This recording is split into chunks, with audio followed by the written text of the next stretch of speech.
This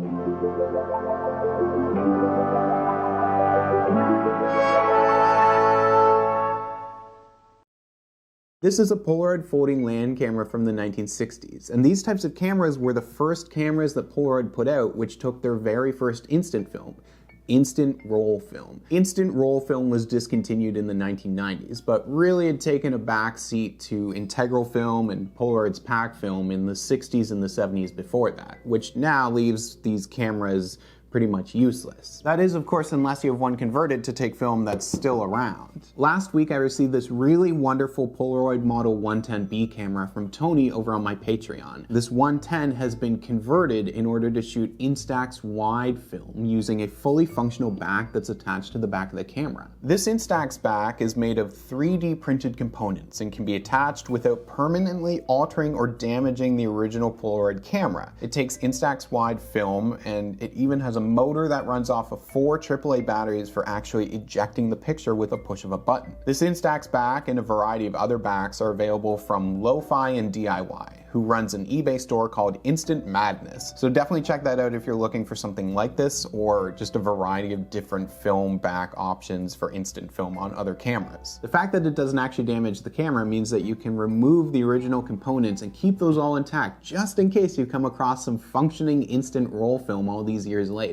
Last year my friend Alex and I actually shot some Polaroid roll film in an older version of one of these cameras, and it's a really interesting format, but one that's very, very unlikely to ever be resurrected. And Alex always loves to join me when I'm doing an instant film related video, so over the weekend we took this camera out and decided to shoot some INSTAX wide film through it. Nice strap. Came with the strap? Came with the strap. Thanks, man.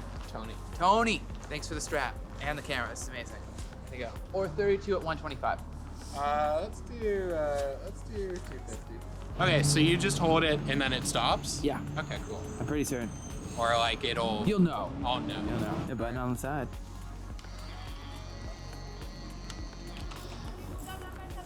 Nice. He's putting it in his patented cold clip in his armpit. My hot pocket. His hot pocket. It definitely like has a moment where you're like, it's kind of resetting back down. So I think if you kept holding it, it would shoot. Definitely still keep going, but there's a very clear like sense of when it's going to stop.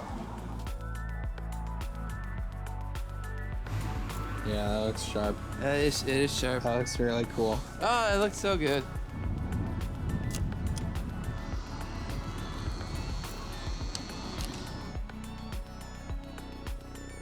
Or sorry, 32 at 100. 32 at 100? Yeah. Okay, yeah. Yeah. All right, make it do the thing. Shoot it out, come on.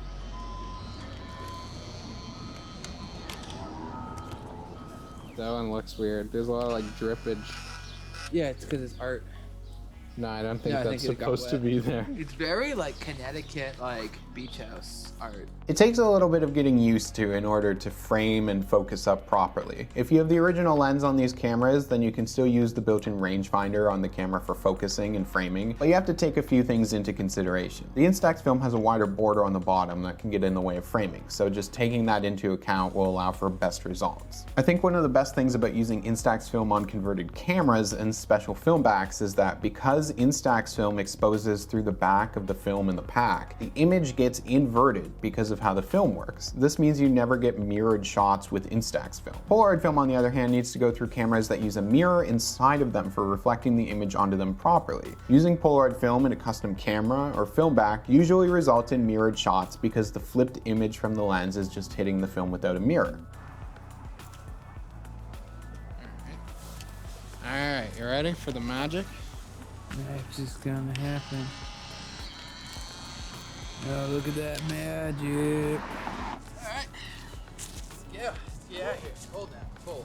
Just need to warm up with a nice buddy burger maybe. Or a mama burger.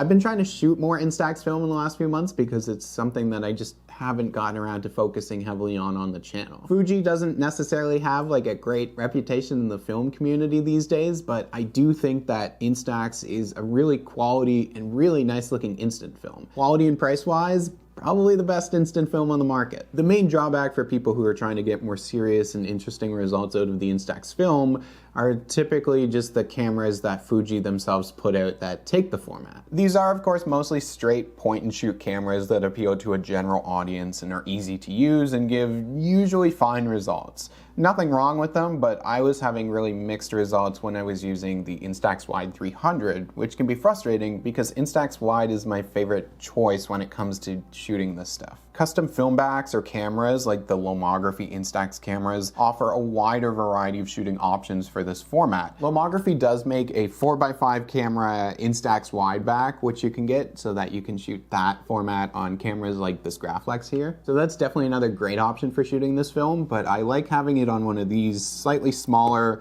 a little more portable cameras, so it's easier to kind of carry around and shoot with you. Using the 110B, or if you're shooting on like a medium format camera as well, you can set things up with a cable release. The 110B also has a flash port on the shutter on the camera so that I can put a flash on here as well. Instax film also has an ISO of 800, which makes the film pretty flexible to work with. Really just shooting the format on converted cameras like these makes playing around with the film so much more fun. I was always a little unsure of looking into some of these converted options for shooting Instax film myself, because in general I do kind of like the point and shoot quality of Instax film and just being able to easily shoot it really quickly. And definitely for Instax Mini and Instax Square, I don't mind the point and shoot quality of it, and I still find the format a lot of fun. But I'm finding that I like to have a little more freedom when I'm shooting Instax wide film. So definitely having a camera like this and just a different option for shooting it outside of the point and shoot chunky Fuji camera that they put out is really nice. If you have one of these old Polaroid folding land cameras, then I definitely recommend looking into some conversion options for it, because instant roll film is not very likely to ever come back. There's a link in the description below to the eBay store that puts out specifically these backs with the 3D printed components that you can attach, and it won't damage the camera. You don't have to like Dremel away anything. So definitely look at that stuff because there's quite a variety of things. Tony was also incredibly kind to send along a Model 110A as well, and this one has been set up with a graph lock back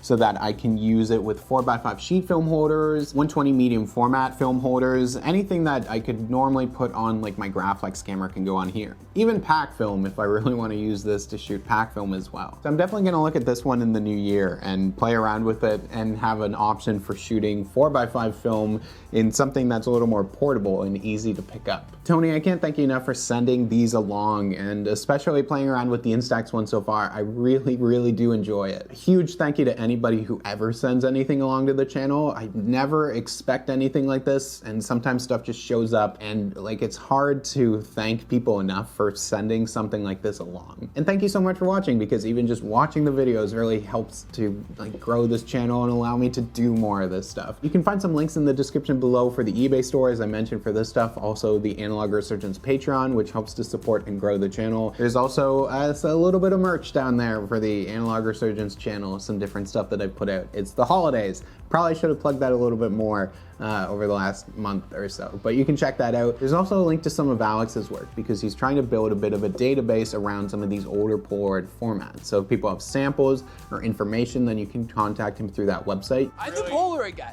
I am. You can also check out Alex's thesis, which he spent the last year working on, and it dives deep into Polaroid preservation and that sort of work. So if anybody's really interested in all of that stuff, you can find it in the description below. And of course, thank you so much for watching. I'll see you soon. This is Noah Henderson signing off. Works really well. Yeah. Thank you to Amadeus Farivold, Babak Motamedi, Benjamin MacArthur, Brian DeMartin, Carly Baker, Carson Fuller, Carta Munir, Celluloid Alchemist, Chalian Christ, Charlie Acola, Chaz Alling, Chris Baltiera, Civilis, Dan Silvestri, Darren Martone, David Kelsey, David Piranelli, Derek Konigsberg, Django Skarupa, Georgie Nass, Juliana Lepedalina, Ian Farber, Ian Frank, Jack, Jeff Yoakum, Jeremy Lee Camp, Jeremy McDonald, Jordan Wysong, Larry O, Mark Lentz, Matt Curone, Nth Labyrinth, Olivia, Orlando Perez, Patrick, Paul Snow, Sarah Jeffrey, Scott Bansel, Taylor Brown, Thomas Wibley, and Tony Grant. And an extra special shout out to Babak Motamedi, Carson Fuller, David Piranelli, Larry O, Taylor Brown, and Tony Graham for supporting this channel over on the Patreon.